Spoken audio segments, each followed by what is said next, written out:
ನಾನು ಈ ರಾಜ್ಯದಲ್ಲಿ ಅಮಿತ್ ಶಾ ಏನು ಹೇಳಿದ್ದಾರೆ? ಪ್ರಜ್ವಲ್ ರೇವಣ್ಣ ಪ್ರಕರಣವನ್ನು ನಾವು ಸಹಿಸಿಕೊಳ್ಳೋದಿಲ್ಲ ಅನ್ನೋ ಒಂದು ನಿಮಿಷ ಇರಿ, ಪ್ರಜ್ವಲ್ ರೇವಣ್ಣ ವಿಷಯ ಅಲ್ಲ. ಅಮಿತ್ ಶಾ ಅವರು ಹೇಳಿರ್ತಕ್ಕಂಥದ್ದು ಈ ದೇಶದ ಮಹಿಳೆಯರ ಬಗ್ಗೆ, ಮಾತೃಶಕ್ತಿಯ ಬಗ್ಗೆ ಏನಾದರೂ ತೊಂದರೆಗಳಾದಾಗ ಬಿಜೆಪಿ ಅವ್ರ ಪರವಾಗಿ ನಿಂತಿದ್ದೇವೆ, ಈಗಲೂ ನಿಲ್ತೀವಿ ಅಂತಕ್ಕಂಥ ಅಮಿತ್ ಶಾ ಹೇಳಿದ್ದಾರೆ.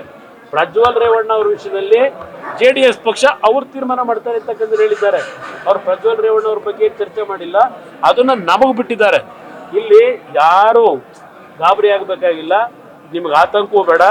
ಈ ನಾಡಿನ ಹೆಣ್ಣು ಮಕ್ಕಳ ವಿಷಯದಲ್ಲಿ, ಮಹಿಳೆಯರ ವಿಷಯದಲ್ಲಿ ಯಾರ್ಯಾರು ಎಷ್ಟು ಮಟ್ಟಿಗೆ ಗೌರವಯುತ ನಡೆಸ್ಕೊಂಡಿದ್ದೇವೆ ಚರ್ಚೆ ಮಾಡಲಿಕ್ಕೆ ಓಪನ್ ಆಗಿ ಸಿದ್ಧ ಇದ್ದೇನೆ. ಮೊನ್ನೆ ಅದೆಂಥದ್ದು ನಾನು 5 ಗ್ಯಾರಂಟಿ ಬಗ್ಗೆ 5 ಗ್ಯಾರಂಟಿ ಬಗ್ಗೆ ಚರ್ಚೆ ಮಾಡಿದಾಗ ಒಂದು ಪದ ಬಳಸ್ತೆ ಅಂತೇಳಿ ಏನು ಮಹಾನ್ ನಾಯಕ ಹೇಳಿದ್ನಲ್ಲ, ಈ ಮಹಾನ್ ನಾಯಕನ ಏನು ನಡವಳಿಕೆ ಈಗ ಒಂದು 6 ದಿನ ನಡೆದಿದೆಯಲ್ಲ, ಚರ್ಚೆ ಮಾಡೋದು ಬನ್ನಿ. ನ್ಯೂಸ್ ಫಸ್ಟ್ ನಿರ್ಭೀತಿಯಿಂದ ನಿಮ್ಮ ಪರವಾಗಿ.